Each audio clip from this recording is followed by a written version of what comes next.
Hello and welcome to your go-to Detroit Pistons podcast, the Pistons Pulse, co-hosted by me, Bryce Simon of Motor City Hoops, a former D1 hooper and current teacher, husband, and father of 3 amazing kids.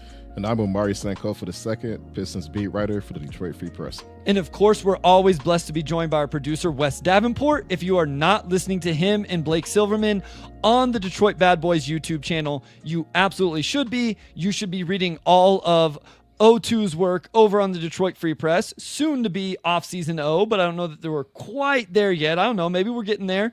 The Substack, Motor City Soup Substack, not a lot of content right now. Still trying to figure out what to do there with the off-season. But if you are a subscriber, really appreciate it. Of course, if you're tuning in live or after the fact, rate, review, like, subscribe, all of that stuff. We will be taking you throughout the entirety of the Pistons offseason and into next season, of course, which is that offseason a little bit shorter this year since we got some playoff basketball.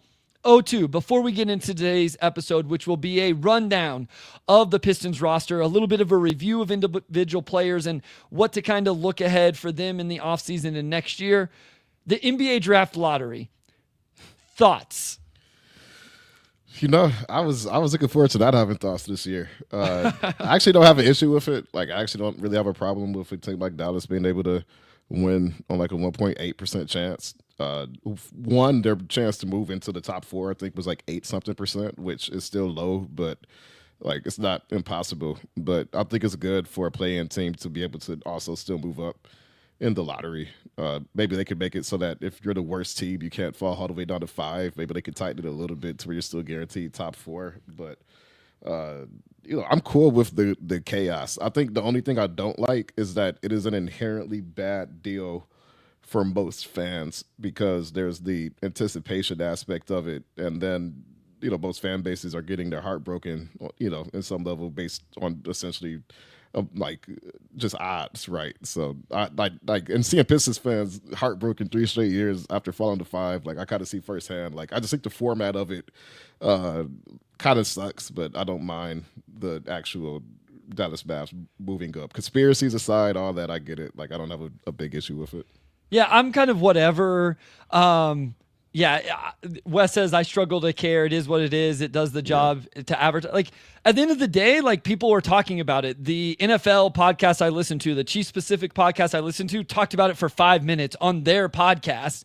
Whenever they're doing like NFL schedule release, I don't really care either necessarily. I understand people like. Like QT, as you brought up, going from first to fifth shouldn't happen. At least one too many lottery teams. Ben says you should get better odds if you finish with a bottom 3 record in consecutive seasons. Like, I think there's all sorts of different ways. The one thing that like me and Sam talked about over on Game Theory was the one thing it's not doing that it was supposed to do was deter tanking. And it hasn't. Like teams are still tanking very aggressively, even without the guaranteed reward. And so like that, the whole idea of the lottery, in my opinion, wasn't to let the Hawks jump from 10-1 or the Mavericks jump from 11-1. It was to try to get teams to stop tanking throughout a season.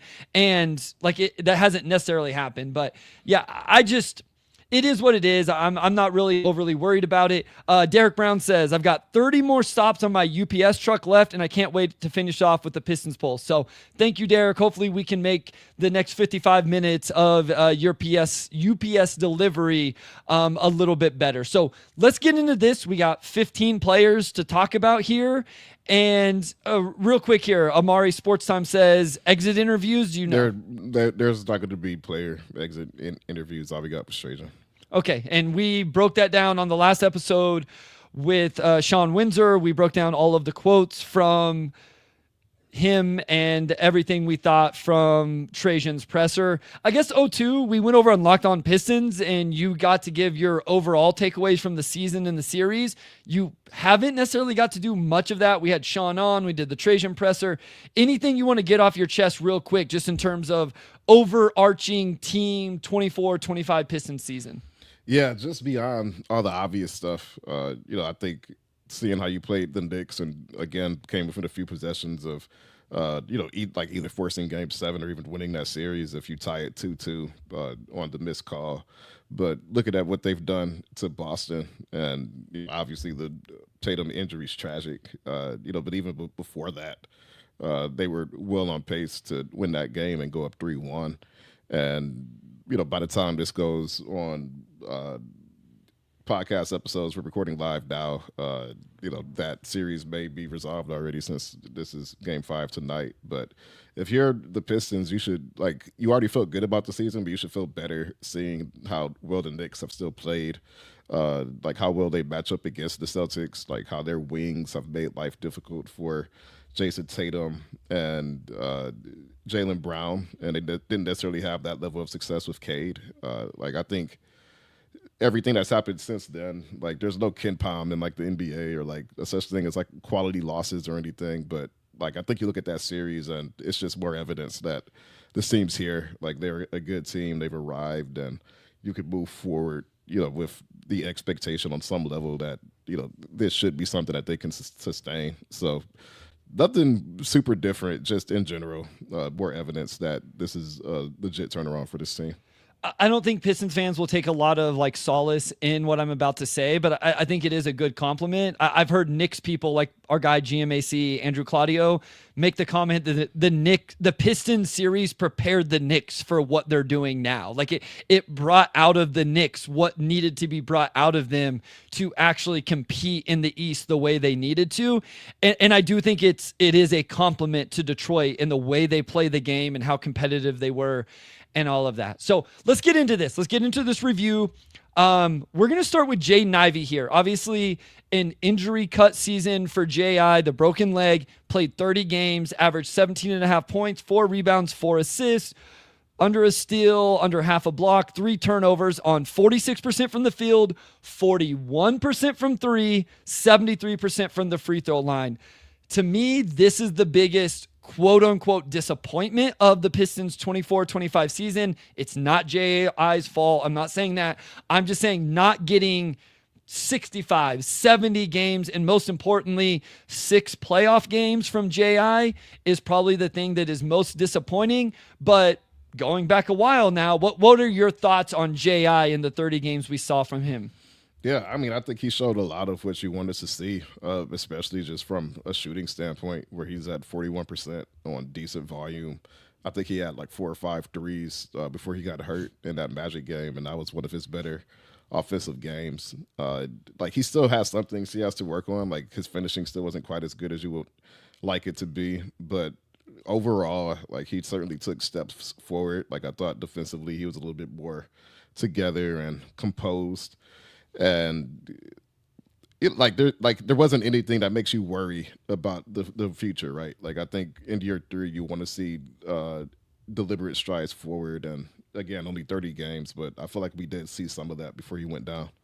Yeah, I was looking at the shooting splits because I felt like his 3-point shooting season in general was a little bit more up and down than what just the monthly shooting splits look like. It looks like he went through a short 7-game stretch here where he shot below 30%, but 7 games, a lot of people do that, right? It's the NBA. That's not a crazy thing.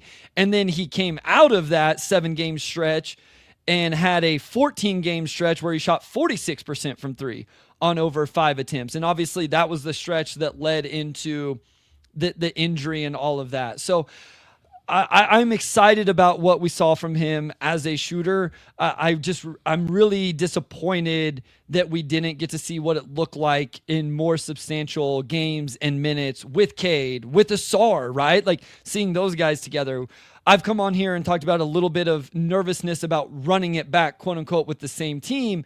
And people kind of said well, Bryce, you got to remember these guys haven't played together. The Cade, J.I., Ausar, Ron Holland or Harris or Duren or whoever, those lineups never really got to play together. So disappointing season from the standpoint we only got 30 games, but I do think it's important to highlight that we got a lot of pretty good basketball from Jaden Ivey in those 30 games, including what I think is continued improvement on the defensive end from him. J.I. is one of the more interesting offseason conversations. We've talked about this a little bit off air, maybe on the Pulse, again, over on Locked On Pistons. If you haven't checked that out, Omari and I went over there with Koo and recorded 2 separate episodes, one looking at the playoff series and one previewing the offseason.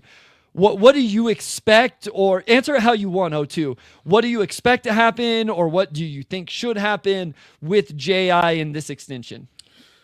So I've said, just looking at what Houston did with Jaylen Duren, where he got 3 years, I believe 106, which, essentially kind of split the difference between paying a little bit above probably market value based on what he had shown thus far, but you get him under control while you have some other young guys developing, and then if the deal does work out for him, then he hits the market sooner and, can potentially get an even bigger deal. I think the flip side of that is if it doesn't work out, then obviously a smaller commitment from Houston's end. So, I think J.I., I think his season, even in 30 games, was better than Jaylen Duren. And, just with inflation over, this season from last, it might be a bit above 106, but just from a cap percentage standpoint, if I were the front office, I would be interested in something like that. For J.I., it's, to what extent do you want to bank on that future upside, especially coming off of an injury, right? Are you going to be full strength immediately next season? We have to get into a rhythm. So there's a lot of factors to consider both ways, but I think we've seen the other teams in this scenario kind of split the difference with shorter deals still for a good amount of money, and the Pistons could do that if they want. But where are you on this, Bryce? Yeah, I'm a little bit more divided because I think I know what J.I. is, and based off what I think he is, O2, I would agree with you. Even in that scenario, and the thing with Jaylen Duren's contract is it's a little shorter. So anytime a contract's a little bit shorter, Keith Smith has said that, it's hard to have a bad 1-year contract. Obviously, we're talking about more than 1 year, but when it's only 3, which is what Jaylen Duren's is, and I think it is a player option on the end, the risk is less. But the worry is, what if J.I. actually is the number 2 option on the team? Now you only have that guy on the hook for 3 years, and then now you're already looking at extending him or him hitting free agency or whatever. So I would understand that this is the hardest one for me because I still think there's variance in J.I.'s outcome in terms of he could be the number 2 option on this team.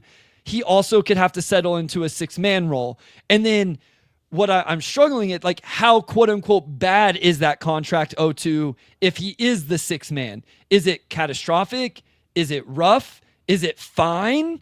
What is it if he settles into this? Because that's still a valuable role, but you still want it to be on a quality contract. And so that's where I'm at with it. I understand where you're at though. So Wes brings up 4 years and descending. So in that, that $30 million, here's what I would love. You get a descending club option contract.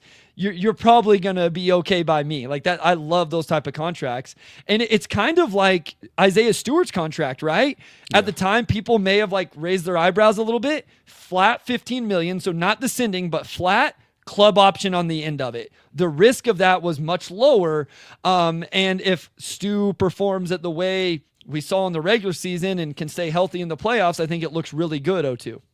Yeah, I think so as well. And yeah, again, you mentioned that deal, you're not sure what it's going to be beforehand, but if it works out, then you have a good player under contract for a few years. I think the other aspect of that is that even if it's let's say Ivey ends up being more of a 6-man type of player, you only have to ride that out for 2 years until it becomes expiring or whatever else. And obviously it would kick in after next season, so that's taking you through 2029 or so until that's off the books. So you would have to extend potentially Ausar and maybe one other guy in that stretch. So that's the other thing to consider too is what's the worst case scenario? If you do end up paying him that, and then how does that affect how you navigate those other deals? Because the cap's also still going up. So, sure. So 33 or 34 a year today is not going to be what it is 2 years from now. However that math ends up breaking out. QT says, solid third scoring option. Wish we could have seen him in the playoffs get tested. Scott says, resign Jay like he's the third best offensive option. YouTube user brings up a good point. Descending deal makes it difficult to extend them. Mm-hmm. I think the difference here is maybe with YouTube, maybe you could throw out a number at us. I think the difference here is like YouTube user says ascending deal with non-guaranteed year 4, team option year 5. Like, okay, there's a little less risk in that as well. To me, it's the risk mitigation. So sure, if you wanted ascending, but if you can get him like to agree to a non-guaranteed and a team option, and which is essentially a 3-year deal, sure. Like I think we're all having the same conversation of feeling like we want some sort of risk mitigation in regards to a JI contract. So, and he says 30 million. Let's keep going here. Marcus Sasser probably didn't have quite the year I thought. 0-2. Just because I thought he'd be a little bit more ingrained in the rotation. Ended up playing 57 games, 14 minutes a game, 6.5 points, 46% from the field, 38% from 3, 84% from the free throw line. I guess more for me, did you think Sasser would have a bigger role? And more specifically, I guess with him, I think it is more interesting. What do you think his role is moving into next season? So the interesting thing about Sass is that the role he had coming into the season where he, essentially was, on the cusp of the rotation, depending on just what they needed, like backcourt wise, was more so what was expected. And then when J.I. went down, there was probably a 15 or so game stretch where, he was in a much bigger featured role. And then obviously when they got Dennis Schroder and that cut back into Sasser's minutes, I think the most encouraging thing is just that he was efficient. Like, I remember he started off hot last season and he kind of cooled off as the year went on. And this season, he didn't play as many minutes, but he sustained that efficiency the entire year. And if his role is going to be sort of like that off the bench, play every night, but when you come in, it's because you need a bucket, and he could do that. Like, I thought we saw a lot of that. On the other end, still has probably some growth ahead as a primary ball handler. And like, I thought he was pretty solid defensively too, especially for his size.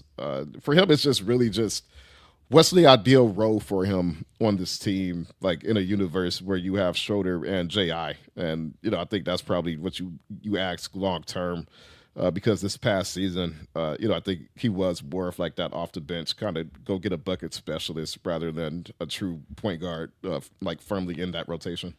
So I don't know if Marcus Sasser would be happy with this role, but I think if Marcus Sasser is your 5th guard, your 11th man, you're in a pretty good situation as a team. And I think I would be excited if whatever happens this offseason, if that's the role he comes back into next season. And as Michael says, good value for his price tag. That's right. Like, he less than $3 million next year. He has the rookie option for the next season at, a little over 5. And then it'll get interesting in terms of after that. But I think if he can be happy in that role, I think it's a role he can be really good in. Right? Somebody misses a game, somebody rolls an ankle, somebody's in foul trouble. Maybe you need just a jolt of some buckets. I think Sasser being that 5th guard, right? Like, you have Cade and J.I., and then you have Beasley and Schroder, or whoever it ends up being, and then it's Sasser. I feel really good about that. I don't hate, if people want him as the 4th guy, like, hey, we don't need Dennis Schroder because it can be Marcus Sasser. I feel more comfortable with him as being the 5th one. A few other, we definitely need to talk about this one. Simone Fontecchio. I will say, listen, I thought Simone was going to be a starter to start the season, and that did not happen, obviously. I thought a lot, I want to start positively real quick, O2. I thought Simone was better defensively than what I would have guessed coming into the season. I thought he had a solid defensive season, and I thought he had a really good offensive rebounding season. The problem with that is the number one thing you need to talk about with Simone Fontecchio when you talk about his season is his shot making. And just straight up, he struggled, right? He made 34% of his threes in the regular season. He eventually fell out of the playoff rotation, and I think the best thing you can hope for is just a bounce back season from Simone in terms of knocking down shots. Yeah, I mean, that's pretty much where I'm at too. Like, I think when Simone is on the floor, he does bring positives, but just his shot not falling, I think really just kind of limits the way that you can play him. and then for him to, shoot 33.5%, after shooting 42% or 43% the previous season, and then he shot around 40% in Utah. Like I know he had that toe surgery during the offseason, and like the extent that just affected things mechanically, like only he can really say, but it did sound like that was a factor. And, maybe with another offseason of, rehab and being able to let it heal, he'll be able to get that back. Because Simone, like, if he can knock down threes, and he's a rotation guy, and that's really all it is. For sure. He has to be able to knock down threes. That's literally it. I agree. Matthew says, hey, your best friend from far, far away is here. What's up? Appreciate you being here. Always appreciate the support. And guys, we have some of your comments and questions starred. Wes will strategically dump them into the conversation where they fit. Like I know there was an Isaiah Stewart comment, and there's a Robin comment, and some of that stuff to Cade's Batman. Wes will dump those onto the screen, and we will discuss those as they hit. Last two guys here before we go to break. Paul Reed, Lindy Waters. I don't have a ton of thoughts on Lindy Waters. I will say with Paul Reed, I respect somebody in his role. And Sasser in the same way. Paul Reed being the third center came in and he did his job whenever it was asked of him. It felt like whenever they needed him, foul trouble, injury, whatever, he came in. We saw the limitations. We saw it against the Knicks. I love Paul Reed. He's just way smaller than Mitchell Robinson, 0-2. Like there's a physicality and size difference there that holds him up. I would have no issues with Paul Reed being the third center on this team next year. I think the third center was shown how valuable it is for a team that's trying to win and compete. I will also say the third center spot is a position I have pegged at number 37 for the Pistons draft pick in the second round, depending on how the draft shakes out. There we go. YouTube user says Maxime Reynaud is replacing B-Ball Paul. Maxime Reynaud is one of my favorites in this class. If Detroit could land him at 37, I think that would be huge for the Pistons. We won't get too much into that, but any thoughts on Paul Reed and Lindy Waters? Just Paul Reed both are unrestricted free agents, small cap holds, but are unrestricted free agents this offseason. Yeah, I mean, you reiterated my thoughts exactly on B-Ball Paul. Like for his role, like I think he's really phenomenal, just as like that energetic third big who can get you some rebounds, finish some dunks, just the basic stuff. I do think from a size standpoint, they were a little bit small compared to the Knicks in the playoffs, which we saw. And Beef Stew's a little undersized too, but he's like 250, so he's not giving up much weight. And obviously strong as well. Paul Reed is like listed at 210, and like that's a pretty substantial difference. So again, like I think he's good as a third big. I think he really fit this team well. He would be great coming back next season. I also agree with you where, there are probably some guys at 37 where if you could get a little bit bigger at that third big spot, then it's probably worth looking at as well. Michael asked about bird rights for Reed. I believe that there are non-bird because of the mechanisms they did during the regular season to lower the cap hit and all of that. So we'll talk about these other guys, but the free agents are Hardaway Jr., Schroder, Beasley, Waters, Paul Reed. They have bird rights on Tim Hardaway Jr. and Lindy Waters, early bird on Schroder, non-bird on Beasley and Paul Reed. That comes from Spotrac, our guy Keith Smith over there. Somebody asked, who is Maxime Reynaud? Maxime Reynaud is a stretch big out of Stanford, very skilled offensive player that's just very interesting to me, especially as an early second-round pick. We got through 5 guys there. We got 5 more to go in the next segment, so we will go to a short break. Omari, when we come back, let's start off with some Jaylen Duren talk.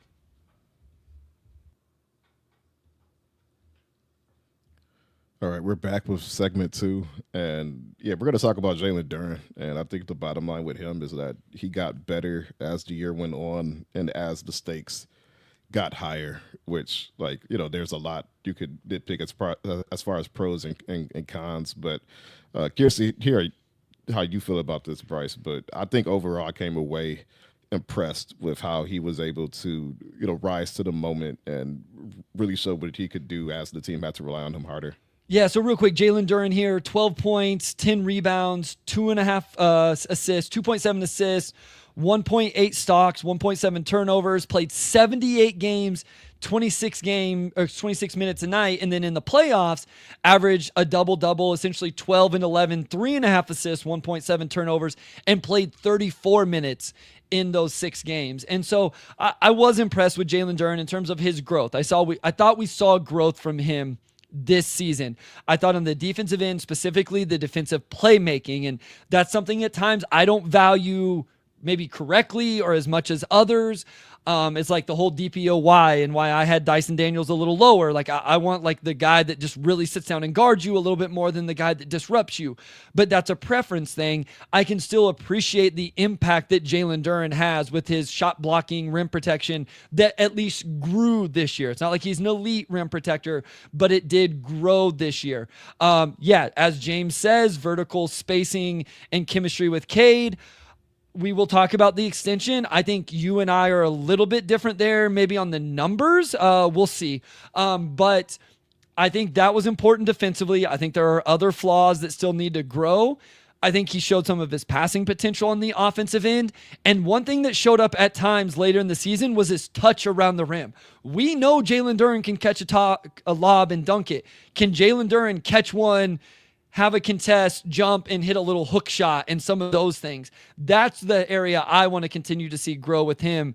Any other thoughts on what this season looked like for him or the playoffs before we talk? He is one of the other players where the offseason does kind of matter to discuss a little bit. Yeah, I think the other thing that really stood out with Duren in the playoffs, besides I think his defense just becoming a bit more, stout as the series went on, is just the sheer amount of areas he contributed in. And like I think you look at the playmaking, especially late in games, that I think they began to lean on more and more as the series went on. The offensive rebounding and just his dominance on the boards in general. And they got crushed whenever Duren wasn't out there, just because of the size you're giving up. But he completely neutralized by himself. I feel like the strength advantage that New York had there. And then obviously the, lob catching and some of the scoring here and there. He does a lot on offense for this team that I think just the sheer amount of it really adds up. And I think his performance in the playoffs made me more excited for what he can become, seeing what he can become on that end in the future too. Given that again, after Cade, Tobias, he was probably one of their most important offensive players, in that top 3 or 4, I thought. Marco says Jaylen needs to develop the portal, Zubac, Lopez push shot in the short roll and needs to have that option. I agree. I'm glad you brought up Zubac because the contract, and people are bringing up, Michael says Duren deserves the Claxton contract. YouTube user then responds, Claxton doesn't deserve the Claxton contract. The center market is fascinating because here's what I think is interesting with Jaylen Duren. If I'm Jaylen Duren, I say I'm better than Nick Claxton, who signed a 4-year, $97 million descending contract. And I don't think he's wrong. If I'm the Detroit Pistons, I say, yeah, but you're not better than Ivica Zubac, who just signed a 3-year, $60 million contract and is, roughly $20 million. And then you have the Jarrett Allen 3-year, $90 million contract. It's really hard to it's hard for me to grasp the 1-to-1 because I can see arguments from both sides of it in terms of where that contract needs to land. I think I am at the place where I would feel comfortable offering him an extension where coming into the season, I don't even know that I would be there. That's not disrespectful to Jaylen Duren. I don't know that I'm at a number where I think Jaylen Duren would actually take that extension. Yeah, and I think as we get deeper into the summer, we'll see which way the Pistons lean. But I do think that there's a lot of incentive to have Duren come back next season and then test restricted free agency. And I think by then, he's 22 years old, you have a better idea of what he'll look at as he gets closer to his peak. I also just want to see what contract year Duren looks like. I think that we've seen a lot of players in that scenario rise to the occasion, and it's not that he needs that type of motivation, but to me, there's no downside to bringing him in next season. He's coming off of the fire of the postseason, and if you postpone him and J.I. this summer, then you go into next summer and you're figuring out Duren, J.I. and Ausar at the same time, which maybe it's good. Like maybe after a full season with all three of those guys healthy, knock on wood, you'll be able to make a more informed decision. So like we'll see like how that goes, but like for all the reasons we talked about, I think there's a lot of reason for the Pistons to wait till next offseason for that one. Marco says Duren deserves the Zubac contract, essentially $20 million a year. I don't think Jaylen Duren takes that, in my opinion. Like I think Jaylen Duren would say no to that contract offer if it was 4 for $80 or something like that. And one real quick point here, Wes brings this up with some of Duren's flaws and some different things like that. The thing I will say is, if you don't think those two work together long term, which one are you going to choose? And I think that, comes into play here as well. I'm not saying they absolutely can't work together. I'm saying there are issues offensively with those two guys on the court together that occupy the same space. This is interesting to me, Michael. Lakers supposedly wanted Duren with Doncic. I think there's some truth to that. So, I didn't name Ausar. My bad. Ausar and Duren. My bad. Sorry. Ausar and Duren. Omari had said something about Ausar, and then in my head, I just pieced it all together. I meant Ausar and Duren working together. I apologize, guys. It's last day of school tomorrow, and the end of the year has been. That's exciting. Okay. It's been something. We won't get. We have a whole episode of the life and times of Lakin Middle School, high school right now. So we will save that for not this. Isaiah Stewart is the next conversation. Not a whole lot of offseason conversation around Stu. In my opinion, Wes, we did have the one comment we can put up at the end real quick. I thought Stu had a good year. I thought Pistons fans really came to appreciate what he was able to do and capable of, and specifically because he was finally in the role that allowed him to show that and that he's best suited for. Yeah, no, I thought it was just about a perfect year for Stu, just as far as seeing what he could do in that role. Obviously being the backbone of the defense despite being with the second unit. Like his efficiency going up, him being much more efficient around the rim, which had kind of nosedived the last couple seasons as he was playing further out in the perimeter and I think driving more than just getting good catches right in the paint. He was exactly what you wanted to see in his role, and probably the only area for improvement still is just incorporating that three ball a little bit more. But I mean, beyond that, like defensively, he's exactly what this team needed him to be. And emotionally as well, for the most part. Like maybe there are some times where he overtoed the line a little bit, but beyond that, like he is the emotional leader for this team as well. Yeah, I know somebody brought up potentially trading Stu, like some of the injury stuff and all of that. So real quick here with Isaiah Stewart on the season, not the most flashy numbers, 6 points a game, 5.5 rebounds, and a little under 20 minutes a game, played 72 games. And Marco says Stewart is the heart of the team. I just think he's finally found his role, and I think he's on a really good contract. So he would not be a guy I would be looking to trade unless it was like for the right name, right? Like essentially, almost everybody's tradable in some capacity for the right name. He's not a guy that I'd just be like, hey, let's throw him into this to add his $15 million into the trade. I thought we finally saw. I still would like to see the floor spacing come around. I don't know that JB values that as much as what I would, but I think he plays a very valuable role on this team. And I know he missed the playoffs, and I know we've seen other seasons where, he's missed some time, specifically the previous two. But his rookie year, he played 68. The next year, he played 71. He played 72 this season before the playoffs. That's just a guy I would want to keep around right now, especially with the contract in terms of that. So, Wes says Cade is untouchable. Stu is the next guy I wouldn't move. Hot take. Cade is good at basketball. Tobias Harris. Another guy I think had a really good season, Omari, and I'll read the numbers real quick and then let you go from there. But Tobias averaged 14 points, 6 rebounds, 2.2 assists, 48% from the field, 35% from three, 86% from the free throw line. Those numbers got a little bit better in terms of 16 points in the playoffs, almost 8 rebounds, and shot 48-44, didn't miss a free throw. And he played 73 games, almost 32 minutes a night for this team. Yeah, I mean, I feel like you got everything you could have asked for from Tobias. He truly was the jack of all trades for that they needed. The same player he was in Philly and, previously in Detroit, obviously, LA. He brought all that this season, just with the shot making, being a really strong defensive rebounder, especially for his size. The secondary playmaking, like he even had like a pretty good season as far as blocks and steals, and I thought defensively, like he was pretty good for them. And he definitely stepped up in the playoffs, like not just offensively, but putting up those numbers while also having to defend Cat on the other end, and wrestling with him in the paint, a possession here or there. Like he had to do a lot, and like he really embraced all of that. So, yeah, Tobias, great season. Really stepped up for this team, not just on the floor, but as a leader and organizer off of it as well. And yeah, I mean that's pretty much it. He had a good year, a really good year.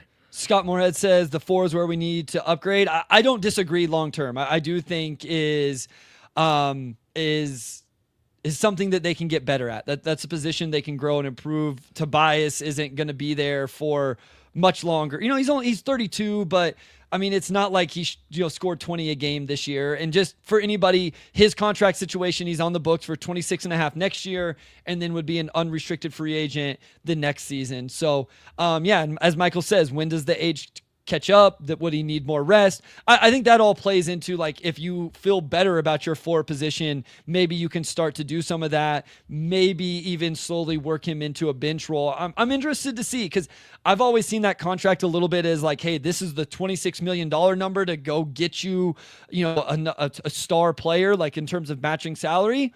But maybe it's just a guy that ends up staying around and he's your backup 4-man for the last 3 years of his career as well. The next player is Dennis Schroder, who obviously came halfway through the season, past halfway through the season in the trade. Thought it was a great move from Trajan. I'm not even going to read off his numbers. I don't even think they tell the whole story. I think anybody who watched the Pistons consistently through the end of this regular season, even the playoffs, saw the value that Dennis Schroder brought to this team. Yeah, I mean, again, exactly what they needed, like not just this season, but the last couple seasons as well. Just somebody who could organize the offense. Like he came in, obviously no offseason, like midway through the year, his third team. And like you saw immediately the impact he had, like with the second unit, but also like he played a lot of time with Cade, especially in the playoffs in the fourth quarter. The shot making, like the way he took care of the ball. And he's feisty defensively too, and because of his size, he's not going to win every matchup. But he's still somebody that can defend the full floor and be a tone setter in that capacity too. So yeah, Schroeder's exactly what they needed, just from a veteran point guard standpoint. He stepped up in the playoffs, and he's a guy that him and Bees, like in your mind, you think like these guys could probably stick around long term and really continue to help the team in those same roles. And so just his offseason situation, Schroder was on a $17 million cap hit this season. They have early bird rights on him, which essentially, guys, they can bring him back. Like, as long as they have those early bird rights, they're going to be able to give him the number he needs. Like, they'll be fine. Just remember, whenever you're talking about cap space for the Pistons, that means not having these bird rights on a Tim Hardaway Jr., the early bird, like you're going to get rid of all of those. You're going to renounce those rights. So just remember that whenever people talk about this team having roughly $20 million in cap space, that's saying now you don't have bird rights of any kind on Schroder, Tim Hardaway Jr., etc. And then if you want to bring those guys back, it's on minimum, the cap space you created, or the room exception, which I have written down here is 8.7. So just, I want to make sure like we all see that. And that's why a lot of the conversation is around this team operating over the cap. Schroeder's number will be fine in terms of the early bird will get them plenty close. They won't need to get to that number, I guess is my point.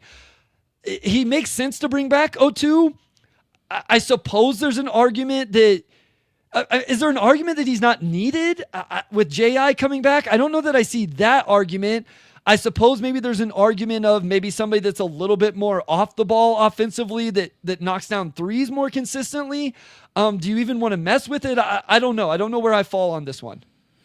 Yeah, I mean, to me, I think you can bring him back. And if, J.I. like is that second, bar handler that this team needs, that, you could make a decision down the road. But I want to see how J.I. looks next to Schroder. Sure. I want to see if just having, a guy that could competently handle the ball, for all 48 minutes what that does for guys who, like J.I., not just him, like before Ausar and Duren as well, to where now they're having to do a lot less, and now guys are probably more in their correct pecking order as far as having the ball. So I think you could bring Schroder back and play him and J.I. at times together. I think where it gets dicey is just okay. Like now you have Schroder and J.I. and Cade and Beasley, and you can't play all these guys at the fourth. So you're gonna have some tough decisions to make some nights.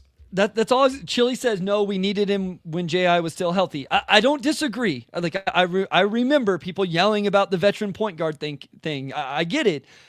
Just remember, minutes are a thing in the NBA, right? Like you just brought up Cade, Beasley, Schroder, J.I., and Tim Hardaway Jr. as well. Yeah. So, are you going to play small? Okay, so if Tim Hardaway Jr. is playing the 3, then who's not playing there between Ausar, Ron, Fontecchio? People want Bobby Clintman to play. Well, there's a lot of names here.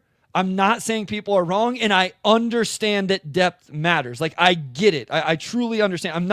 I'm not pushing back in terms of saying people are wrong. I'm just saying make sure we think about all of these different roster decisions in regards to that. Last guy here before we go to break is Bobby Clintman. We kind of got one game, and it wasn't really an NBA game per se. I enjoyed breaking it down. It actually was one of the most viewed posts or whatever, I guess, on my Substack. So I appreciate people for that. I'm interested in Bobby Clintman. I think I had him as a first round grade on my big board, but I don't know that he's ready. I was really impressed with his passing. He's a really good cutter, really interesting player. I don't know where he fits into this equation going into. I don't know how much we can say about last season 02, and I don't know where I see his role coming up this next season yet. Yeah, like you said, we didn't see a lot of Bobby, but in that last game against Milwaukee, he did a lot of the same stuff he did during Summer League, which is good. That was probably the one chance he got for these. He's the reason to watch Summer League this summer, right? For sure. No top 5 pick. So Bobby Clintman is the show in Vegas for the Pistons. It's going to be Bobby Clintman season for sure. And again, he just does so much interesting stuff. You just think he's a pretty big dude, 6'10". If he can knock down threes, move the ball, and be somewhat decent defensively, he's probably somebody that you can play here and there and feel pretty good about it, right? I think everything he's done so far has been intriguing. So, yeah, I'm curious to see just what he becomes and if he could eventually carve out a role for this team, because he has shown a lot of interesting stuff so far. It would be incredible, right? You get a second-round pick that comes in and actually fits into the rotation. The other thing I wanted to say about Schroder, again, I'm just throwing things out for people to think about. You have Cade with the ball in his hands a lot. You have Ivey, who I think a lot of people think should have the ball in his hands, at least some.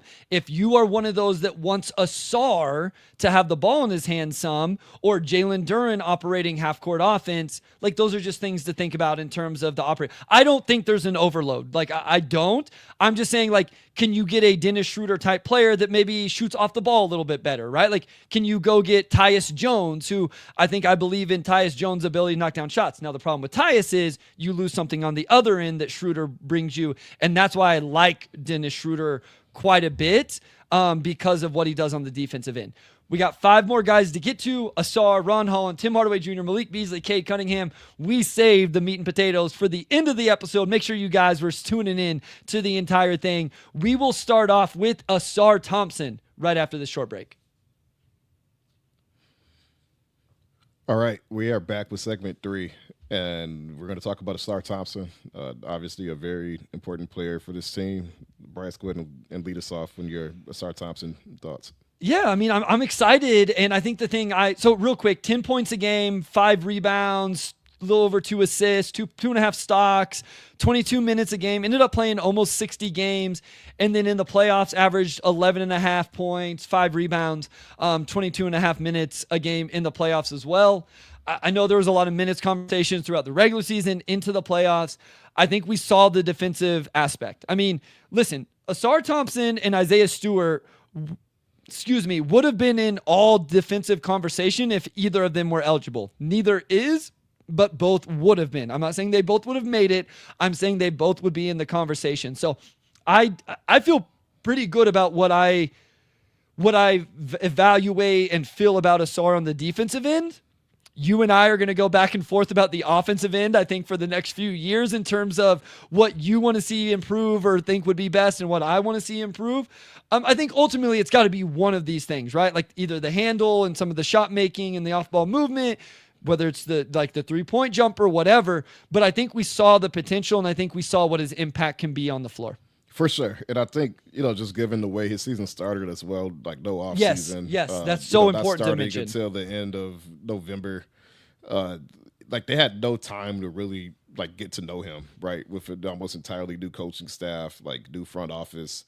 Like I don't want to call him a mystery box. Like you still see what he did last season, but like he's such a unique player that, I think for him to figure things out on the fly the way he did, to the point to where he's probably, by the end of the playoffs, like your second most important player, just because he's the only person that could not only stand a chance against Jalen Brunson, but actually genuinely defend him, which is massive because I don't know if anybody else in the playoffs so far has managed to do it to the extent that Ausar has. So all very encouraging stuff, and now he has a full off season.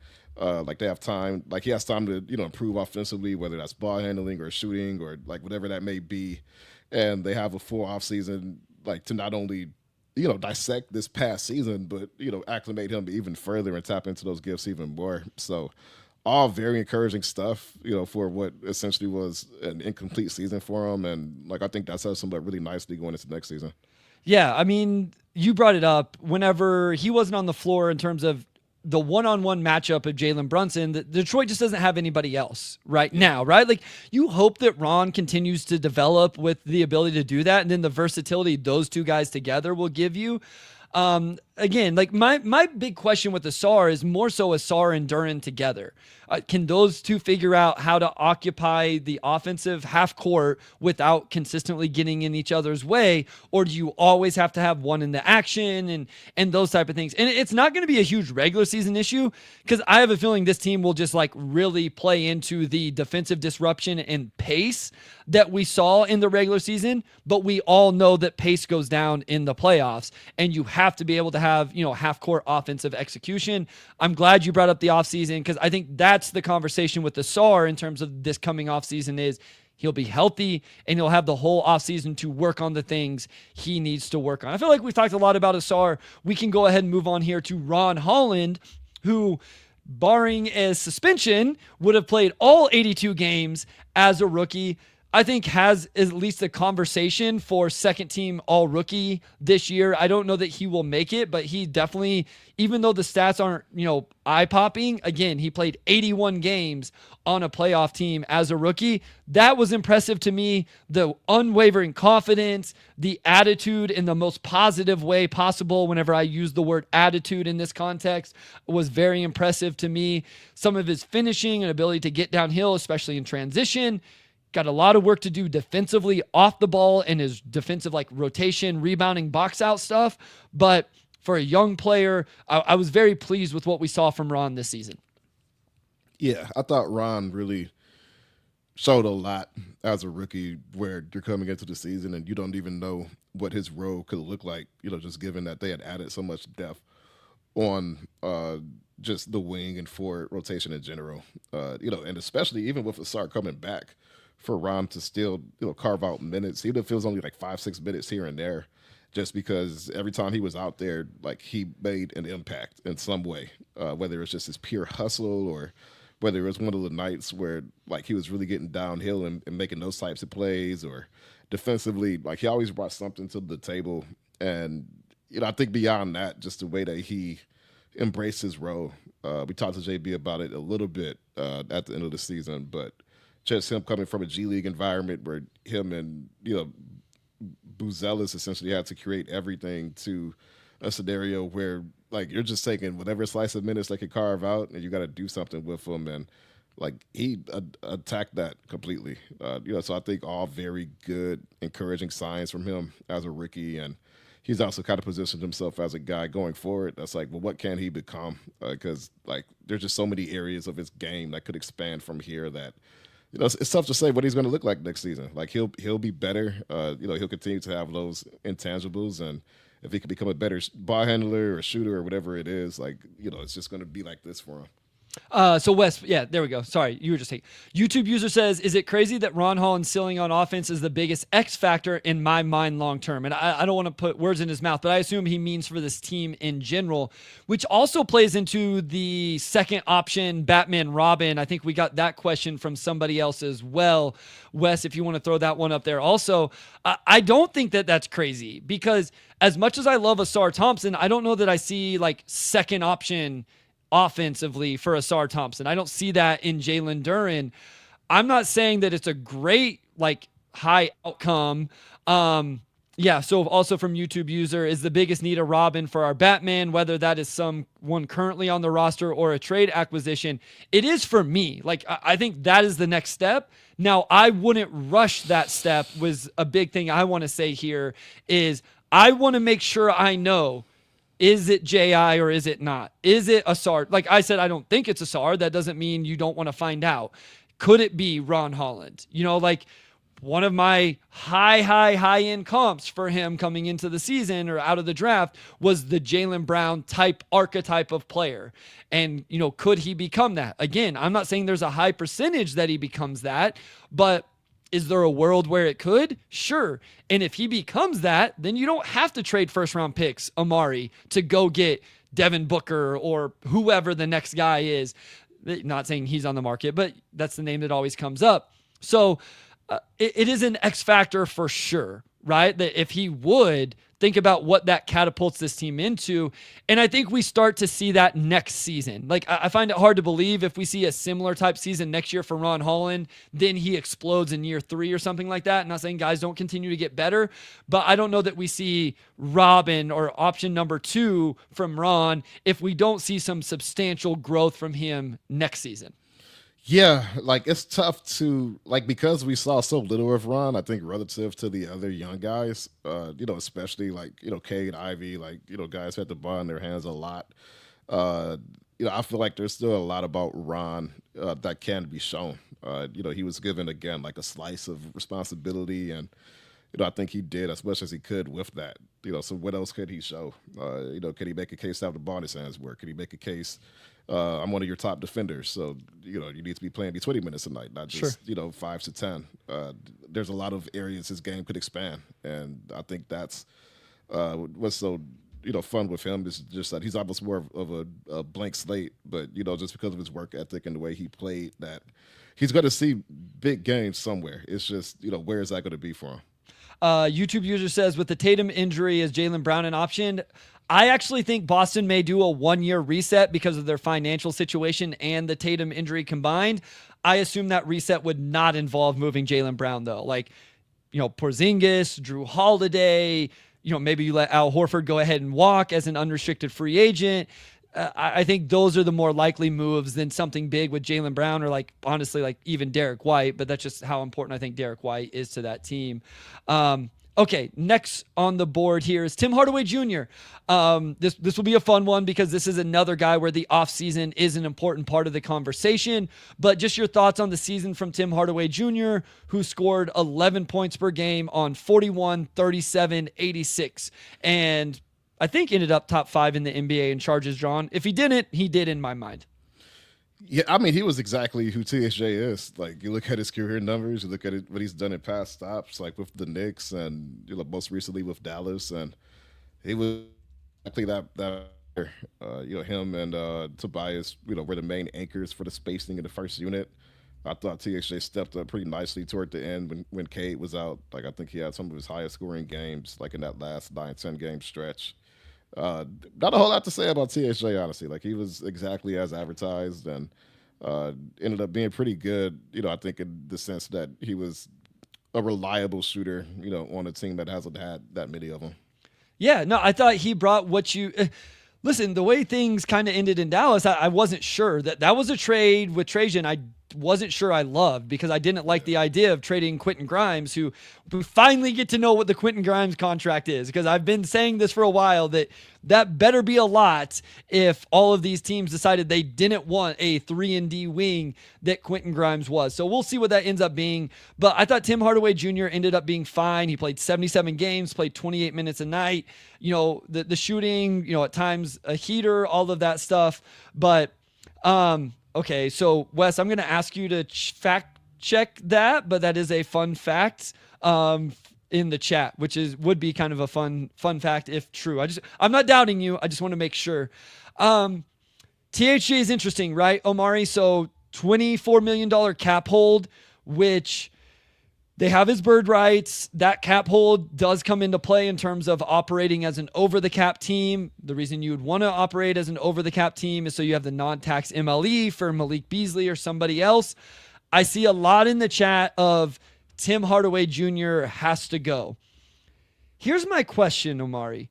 If you just remove Tim Hardaway Jr. from this team and don't replace him with an upgrade or somebody else, is this team better next year?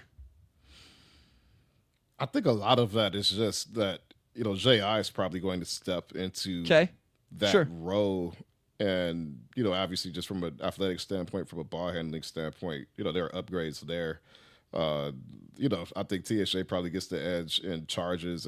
And his main thing is just having a much more substantial body of work as a three-point shooter, which Jay Ivey, essentially have a 30-game sample size of him being an above-average three-point shooter. So, that's an interesting one because on the one hand, I think that J.I. next season absolutely has a chance to be better than THJ. And, you could argue he was better than THJ this season.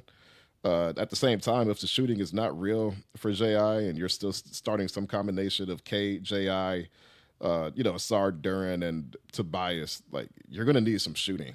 And, and that's probably the main thing that gives me pause is do you just slide Malik Beasley in there? How does that affect the rest of the rotation if you're still having some of the same spacing issues with Cade? So I'm not quite there yet. I still think having a 37% shooter that can heat up, does a lot for the offense, even on the nights where that shot's not falling.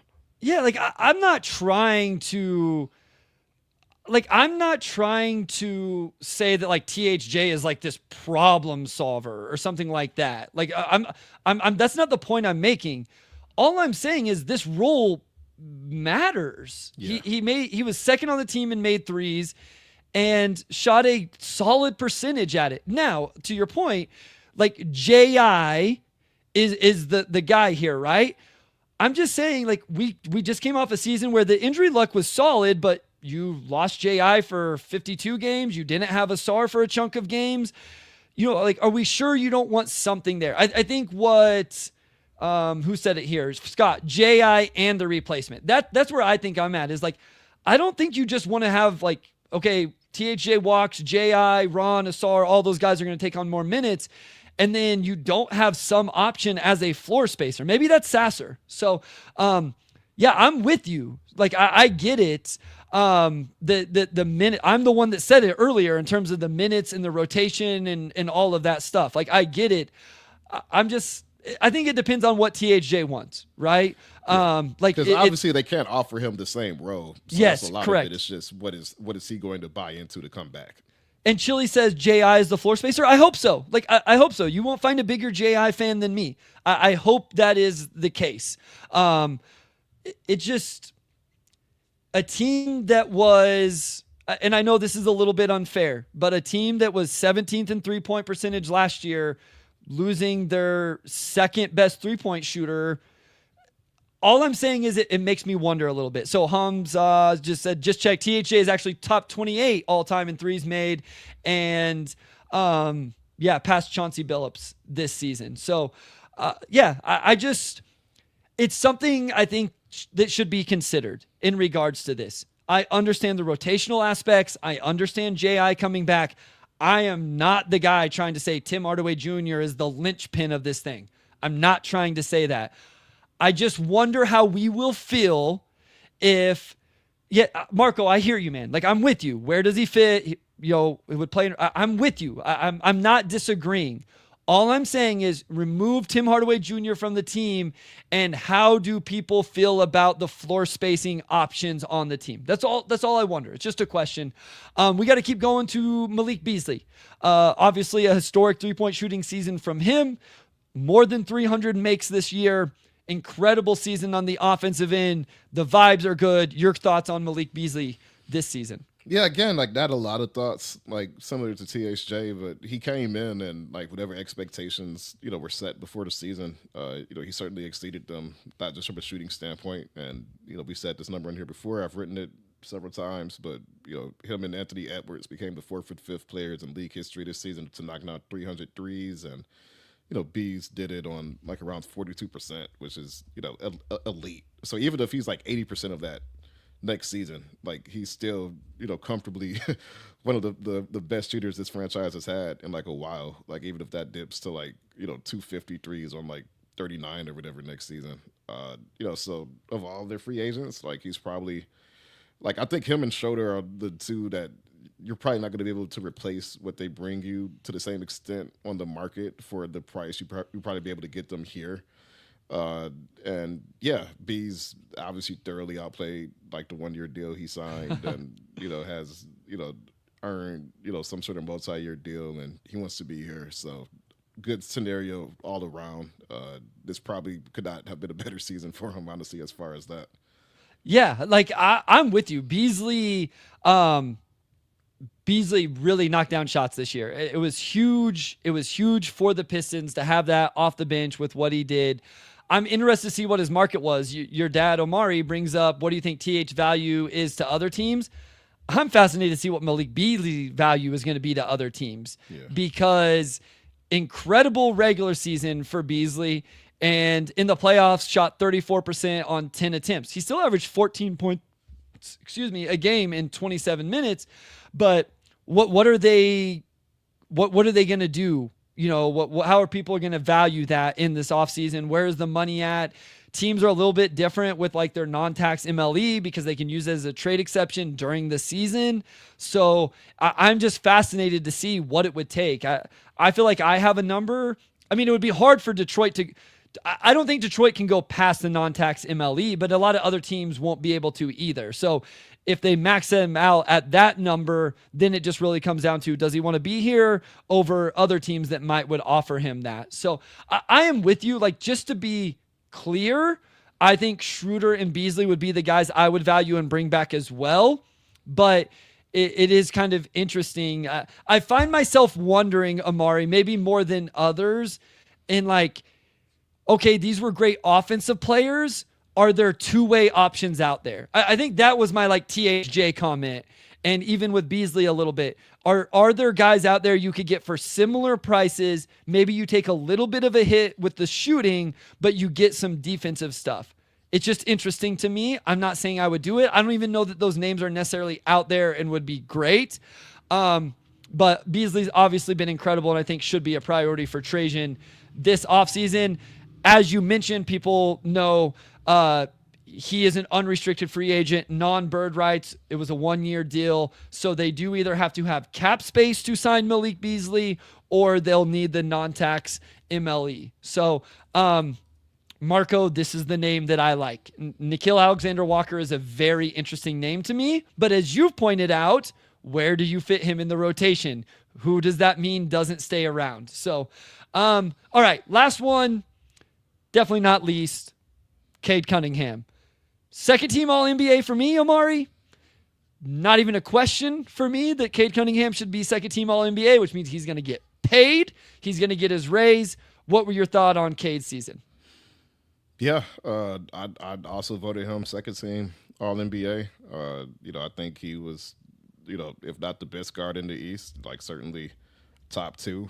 And I think Brunson's postseason performance is keeping him in that conversation. But again, like, the step forward that Cade took this season was exactly what you would want to see him do after the offseason they had, where arguably, well, not even arguably, like it was the first time he had, like, I guess, proper support, right? Like, not just from a shooting standpoint, but also, like having bigs who could, anchor and, like give him a proper lob threat as well.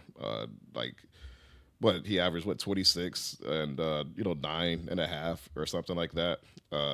Like that's even with his 3-point shot kind of fading a little bit toward the end of the season. So you still see room for improvement. Cade did everything you would want to see this year. Long story short, he showed that he is for sure a franchise guy you could build around. And after this season, I think that makes a lot of things for the front office easier going forward, knowing that you at least have the main box checked.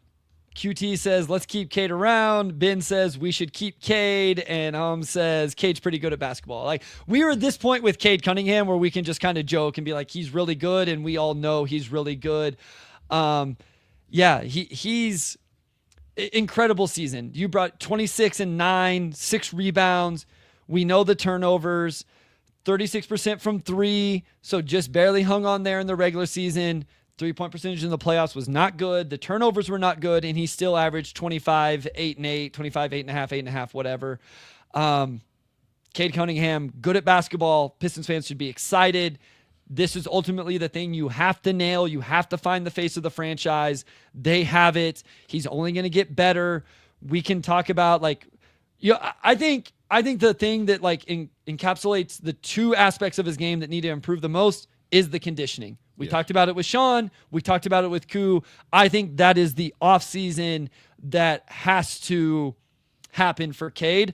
I also agree with this. I see some comments talking about players in the league. Cade is easier to build around than Paulo. I think Cade is one of the easiest stars to build around in terms of his archetype, because he doesn't have defensive concerns that you feel like you have to make up for, because he is at the very least a neutral defender.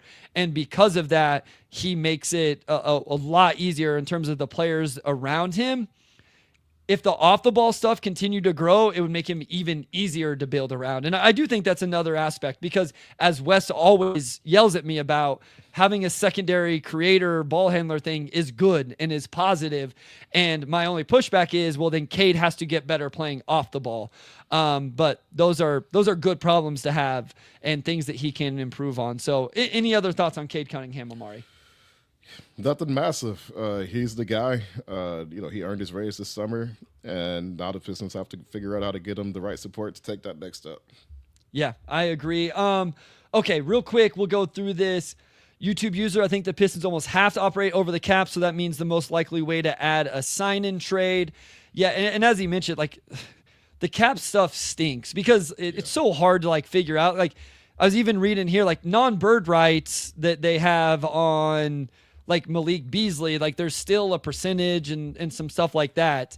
It just seems like Beasley is going to take more than that. So, Chris, what do you think will pull Herb Jones from the Pelicans? He's someone I'd love for the Pistons to go after. I would say the two guys, if I'm the Pelicans, that I would not trade are Herb Jones and Trey Murphy. If I'm New Orleans, if I'm trading Zion or anything else, I'm keeping those two guys. Tyus, what up, though? 20 past midnight here in Italy. Miss this team so much. Have you already talked about, you think they should bring a superstar or only make smaller adjustments? We both talked about this, but your quick thoughts on the approach to the offseason, O2. Yeah, I would be a fan of smaller adjustments. I just unless you're getting a superstar, you're getting Giannis or another star on a deal that just makes too much sense to pass on. I just don't see this as a summer where you have to make a move. You're right at the beginning of your window with Cade. You still haven't seen enough to me of J.I. or Ausar to even be able to value those guys properly to make that type of move.